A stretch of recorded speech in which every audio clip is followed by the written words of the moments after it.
Sir, what are you hearing? Will there be any other changes down the line maliban kay Speaker? For example, deputy speakers, committee heads, and vice chairman. Any changes at all? What are you hearing?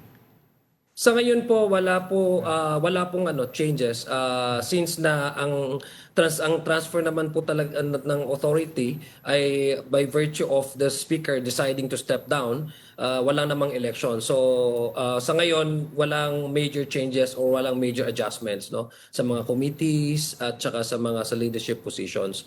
So antabayan na lang po natin, but we hope, well, the way I looked at it, kasi meron pong mga party leader caucuses. So I think pretty much ma'am, the leadership positions, the deputy speakers as well as committee chairmanship will still remain. Kasi allocation po yan ng four party seats.